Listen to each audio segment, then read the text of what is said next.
So in this section, we're going to be talking about plagiarism. So first of all, plagiarism is a serious academic offense. Plagiarism is essentially theft. You're taking someone else's stuff without permission and using it for your own benefit. Now, plagiarism can mean multiple different things. People often focus on the idea of directly copying someone else's writing and presenting it as their own, right? That's a clear example of plagiarism. It's still plagiarism if you rearrange someone else's sentences into new patterns, or if you just change a few words, or cutting and pasting portions of someone else's work without citation or credit. Closely paraphrasing someone else's writings even is plagiarism, right? The key thing is you need to either use your own words and your own ideas. If you are using someone else's, you either need to quote them, or if you summarize or paraphrase, you need to cite them. So when in doubt, cite. But make sure you give credit where credit is due. Now, I do need to just note these things because sometimes people are a little confused about what plagiarism is, but I think it's fairly clear what plagiarism is, right? Like I said, it's basically taking someone else's ideas, presenting them as your own, and not giving them credit. So I don't want to focus too much here on what plagiarism is. Rather, I want to focus on the causes of plagiarism, right? Why do people plagiarize? So that you can avoid plagiarizing. One major cause of plagiarism are what I would call lazy summaries. This is when you just are taking notes from someone's book and you just kind of copy paste those notes into your paper, and then you just rewrite it so that it looks into complete sentences that are grammatically correct. That is plagiarism, right? That is plagiarism. Now you could follow the structure, in which case you should just quote it, or if you're doing a more loose summary or paraphrase, then just simply add a citation. Make it clear what you are referring to, right? Make it clear that you're following this person's ideas. Another cause of plagiarism is from what I call sloppy notes.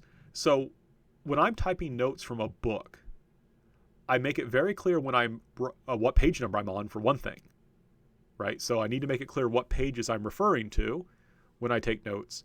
And I use quotation marks to know where I am quoting from the book. Sometimes what happens is, if you're not careful, when you take notes and you're not careful about what page you're referring to or whether you're quoting or not, you may honestly think that the notes you took were ones that you took in your own words, when in fact you took them from the actual words used by the author, right? So you could inadvertently do this. It's still plagiarism. This is a sin of omission, right? You failed to be careful, right? So make sure when you're typing your notes that you are clear when you're writing your own words, you are clear when you're quoting someone, and that you know what pages you're getting this information from so you can cite it, right? So you can cite it. So you just want to be very careful about that. And again, this is really a big deal. And I was once part of a case where a student did this, and we had to have a meeting with the student. It wasn't in my class. It's just when there's something serious like this, usually two professors meet with the student, and it was very upsetting. The student was very upset. I don't think she intended to plagiarize, but that's, like I said, it's a sin of omission. She should have been more careful. You have to be careful about those things. Carelessness is no excuse. Take good notes. I think the third cause is panic. Perhaps a student has not been keeping up with the work, and so it's the night before the paper is due, and then all of a sudden they're just like, oh my gosh, I got to do something. And that's when they're likely to go to Wikipedia and just copy and paste or something else like that. I once had a student who went through and copied out of an old journal article, thinking that I couldn't find it. And I was like, something's really fishy about this. There's no way the student wrote it. And I actually tracked down the article and gave them their zero with copies of the article stapled to their paper. So they understood that I had figured it all out. But I think the student had just panicked, right? And there's a lot better things to do than panic. For example, take the late grade. Would be much better than plagiarizing. Of course, doing your work early and staying on task is even better. But the key thing is, a lot of times when people plagiarize, it's because they panic, right?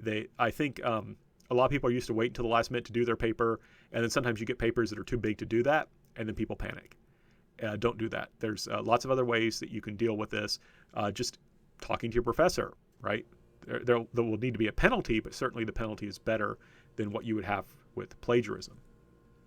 The fourth example are what I call lazy sponges. Oh, wait a second. This is the wrong slide because as you can see, SpongeBob is clearly not being lazy. Rather, he is working hard.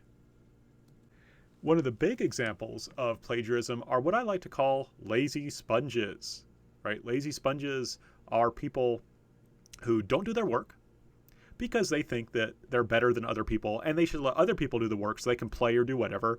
And then they say, oh, bro, you got to help me out. Like, I didn't do my work. And so for some reason, you need to help me because I'm lazy, right? And I'm not kidding. This is the kind of conversations that occur, right? And often what happens is I'll have a good student who's like responsible and doing their work and they feel bad for this lazy student for some reason.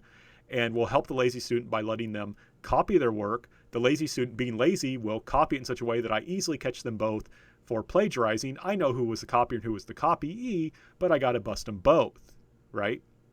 So do not be a lazy sponge. Be a responsible human being. Do not bring other people down with you, or rather try and bring yourself up, right?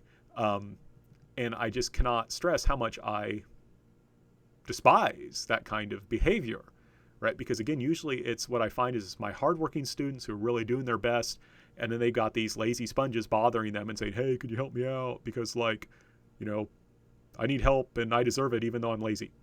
So one thing I want to tell you, if you are one of the good, if you're a lazy student, lazy sponge, I should say, don't do this.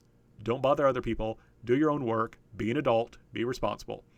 If you are a student who is asked to do this, that relationship is not worth maintaining, you know. Just tell that person, no, I'm not going to do this, right? Do your own work, right? And they'll probably be upset with you and angry with you, but you don't really want people like that in your life because what will happen is they will keep being like that. They probably won't change. Don't let them bring you down. Don't be in relationships like that. Let them suffer the results of their own laziness. It's better not to be around people like that. Sorry, don't mean to go on too much of a tirade there. I just had to deal with this too many times. And like I said, I hate to see people who are lazy bringing down people who aren't. In any case, I want to stress that there are no excuses for plagiarism. You know what it is. You now know some of the main causes. You know how to avoid it. Make sure you do.